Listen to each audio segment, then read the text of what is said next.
All right, today we're interviewing Charisma Khan. Charisma, can you tell me a little Yes. bit about yourself?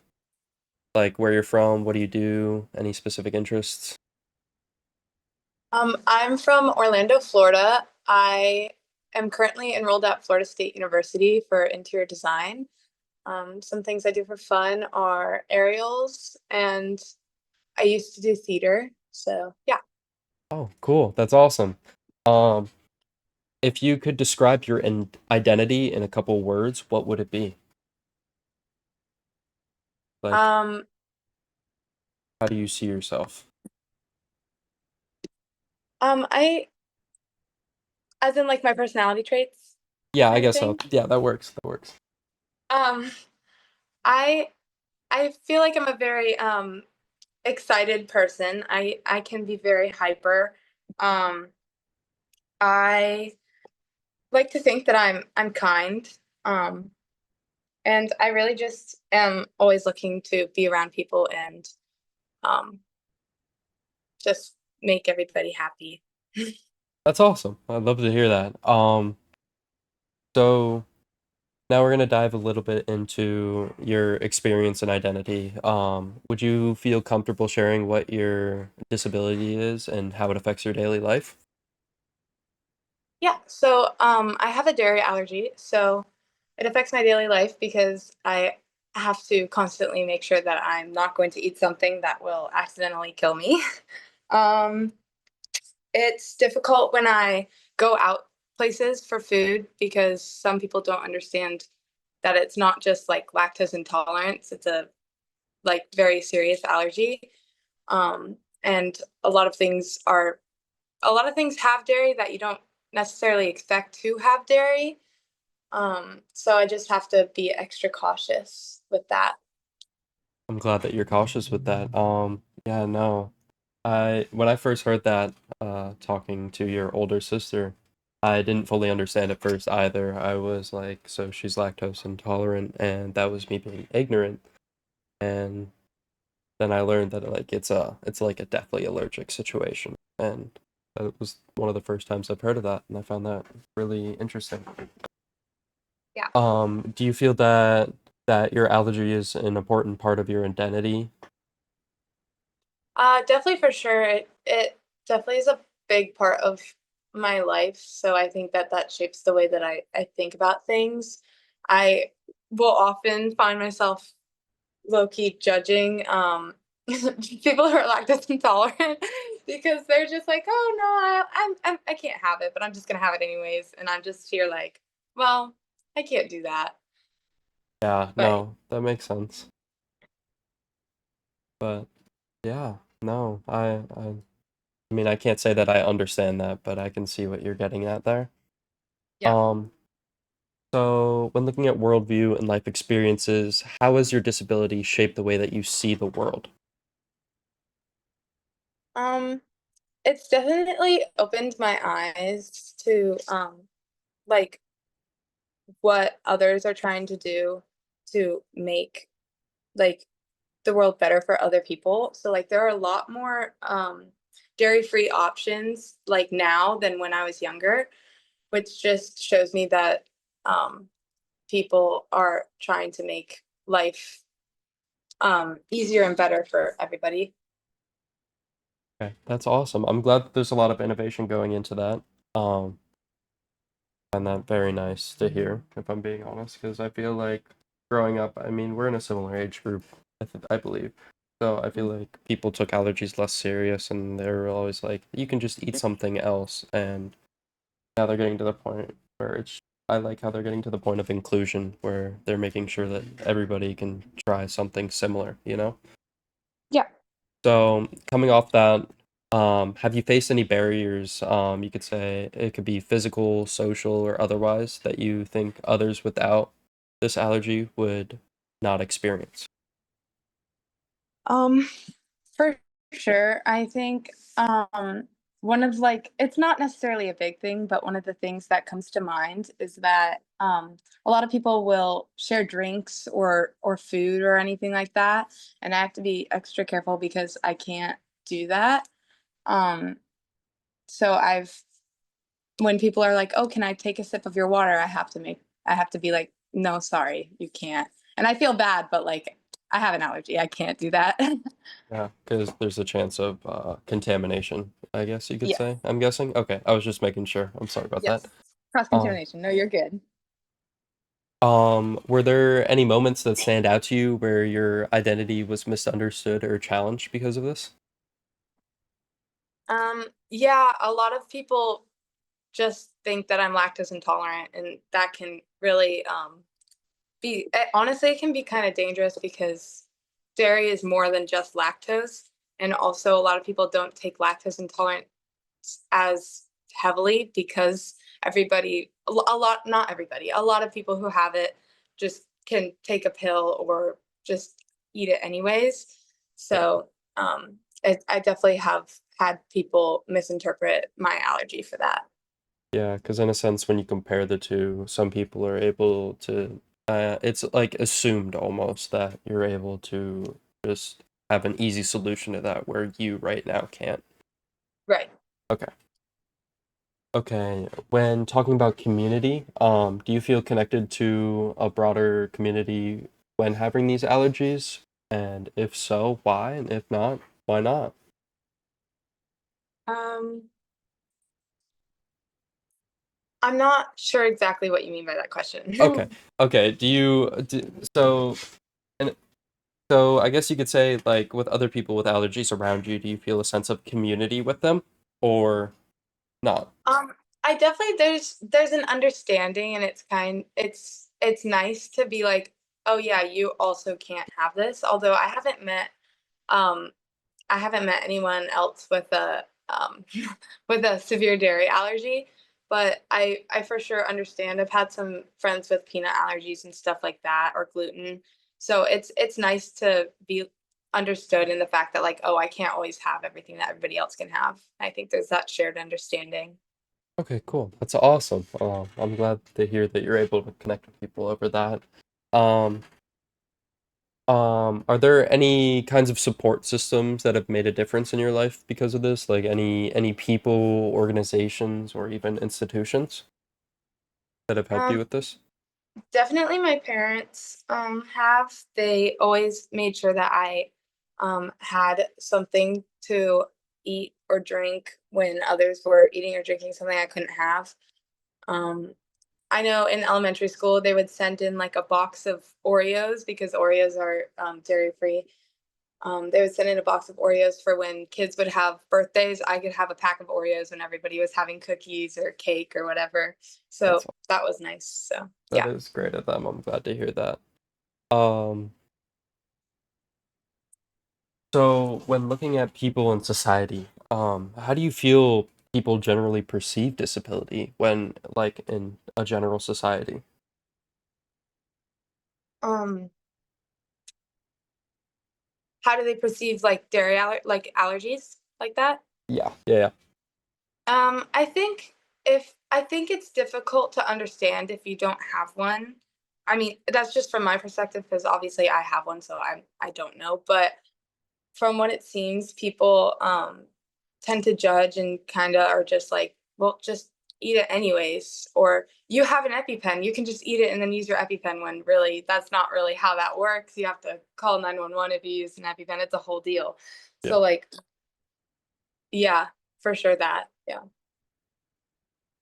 Um, so when looking at this again with society, do you feel like your own personal story or a story similar to yours is represented in like social media or school or I guess you could say work, but mainly in like media and school? I think definitely in the media. I know there's a lot of influencers who post about like allergies or their food lifestyles. Like vegan is a great option for somebody with a dairy allergy because you know it has no dairy. Um, so definitely there. I'm not sure in schools. I didn't really they didn't really talk too much about it other than I know there was like a peanut allergy section in elementary school. So like if you had a peanut allergy, you could sit by yourself, but that was really only for peanuts. Okay. um, so yeah. Okay, cool. So when we're looking at advocacy and change, what changes would you like to see in how society understands or interacts with allergies? I definitely think it would be good if society could learn more about like allergies and how serious they can be. And obviously, it's not everybody is going to know every allergy on the planet Earth or anything like that. But I think definitely spreading some awareness would help those with it.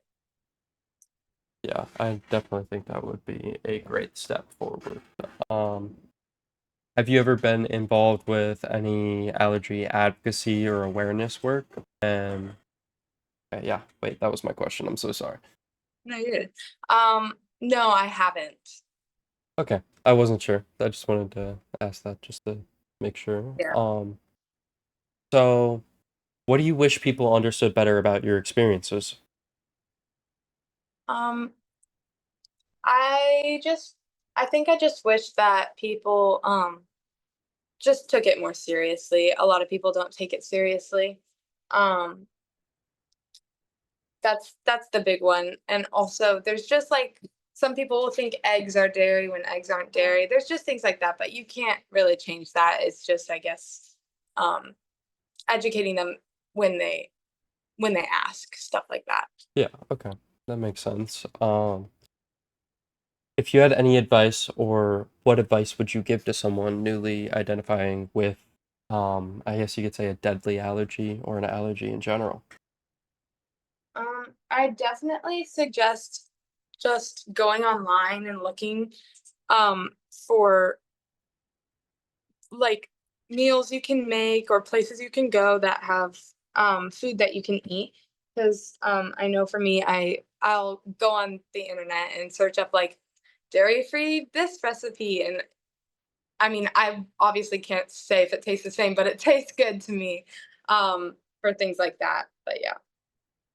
Okay, cool. I feel like that's great advice. Is there anything that you'd like to share that we haven't covered? About experiences, finding out that you have this allergy or anything like that? Not that I can think of. Okay.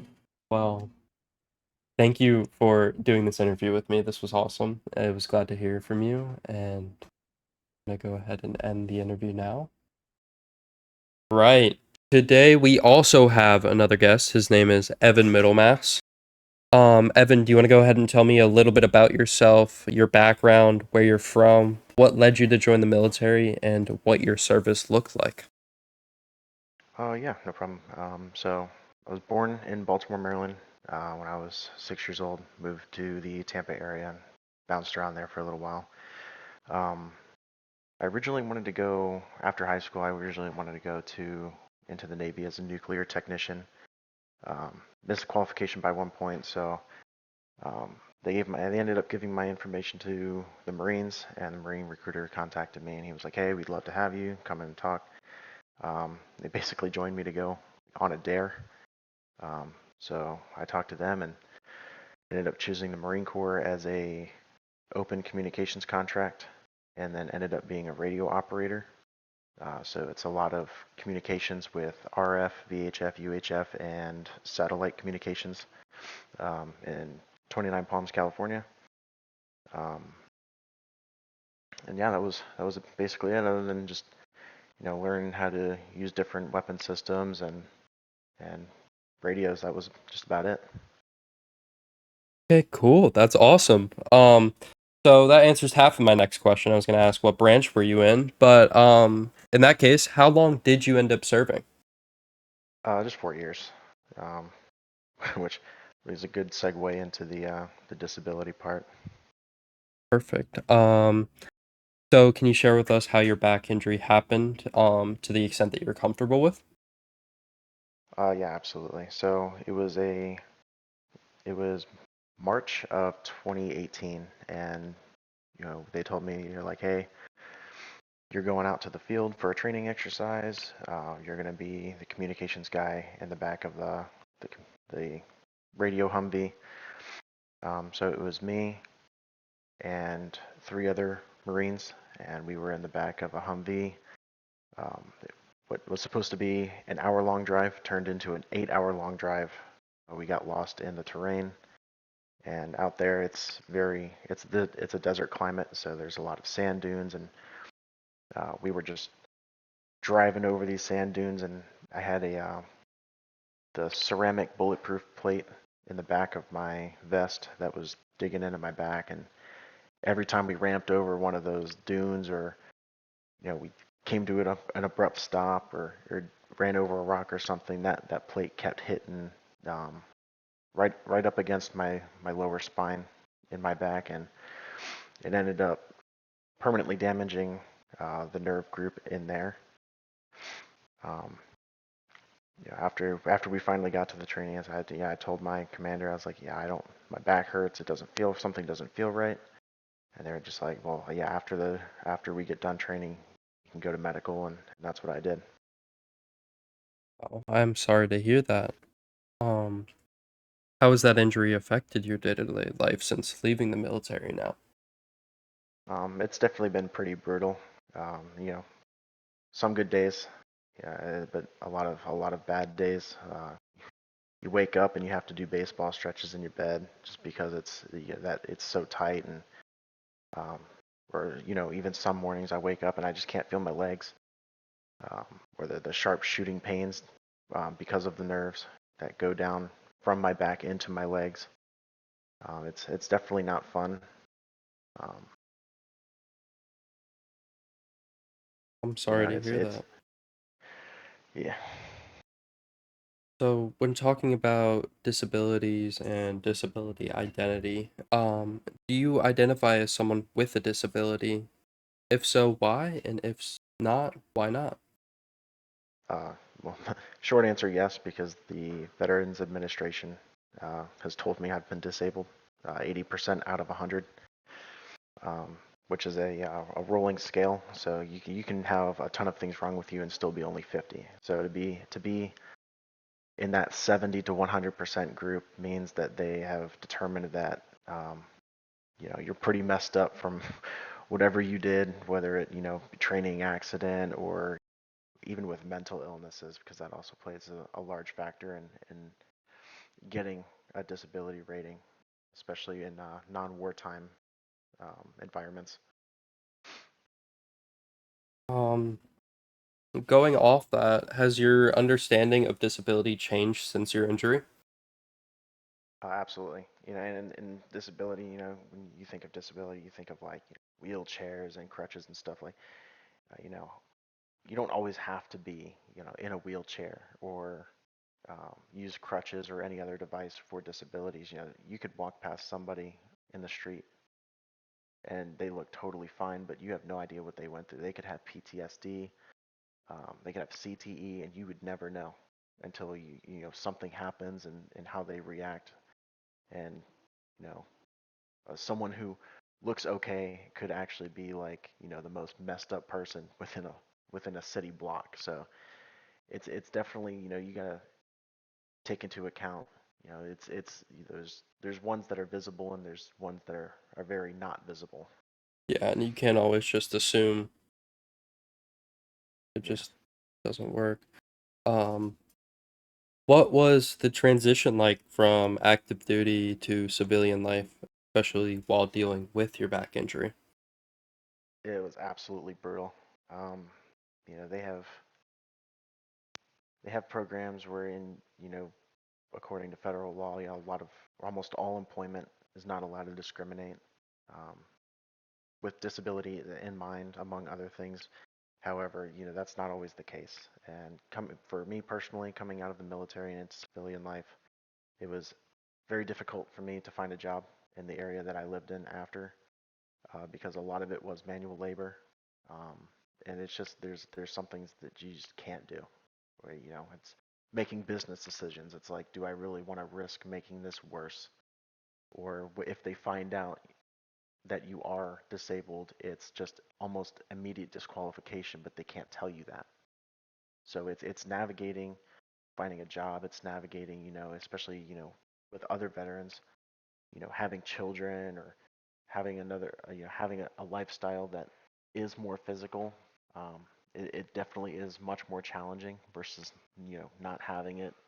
And that's just physical. Mental side, you get people with PTSD who can't be around loud noises. It's as simple as that. With fireworks or loud bangs on a construction site. That's very real. Okay. Going off of what you said earlier about the VA, have you received any support from the VA, veteran networks, families, or others? And what has been helpful and what hasn't been helpful?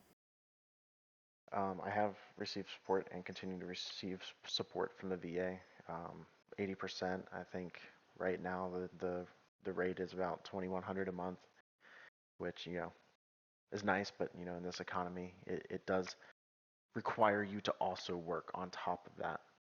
Um, so that is the thing where it's the good and the bad at the same time, where it's like, yes, it is nice um, to have that supplemental income. However, you still need to work. So you're still fighting that battle with, you know, either being, stuck in an office or, doing something that you might not necessarily really enjoy doing, but you have to because the things that you enjoy doing, you just can't. That's mentally you can keep up, but physically your body cannot.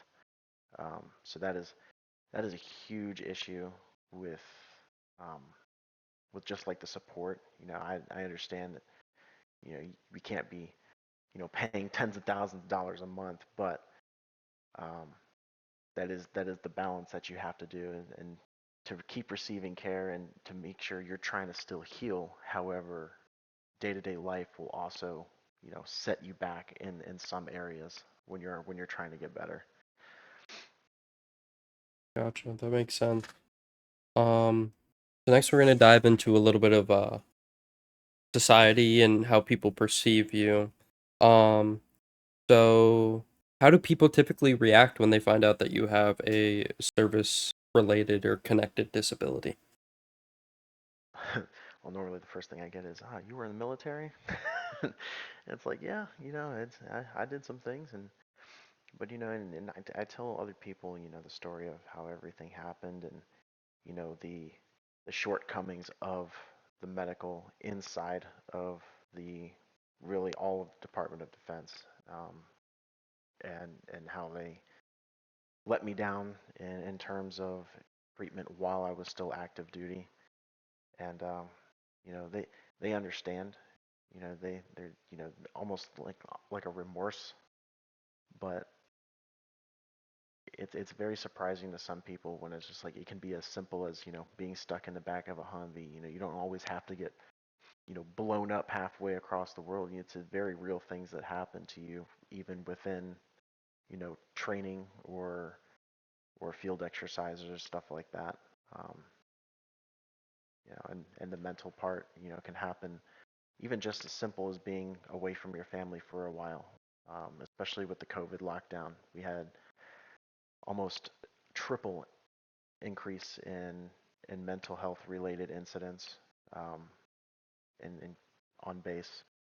I saw some pretty heinous things because of that. So it's you tell people these things and they don't understand because they haven't been through it. But that's the best way is to help people explain like the things that they don't know, Mm-hmm. and trying to educate people on it's not always the cool stuff that you see in the movies. There's a lot of days where it's very rough. Thank you. So when looking back, how has your injury shaped the way that you see the world or your future as well? The world not so much, because I might be injured. If I have to take a couple days off of work to keep my body right without hurting myself very bad. The world keeps turning. Yeah. Bills still have to get paid.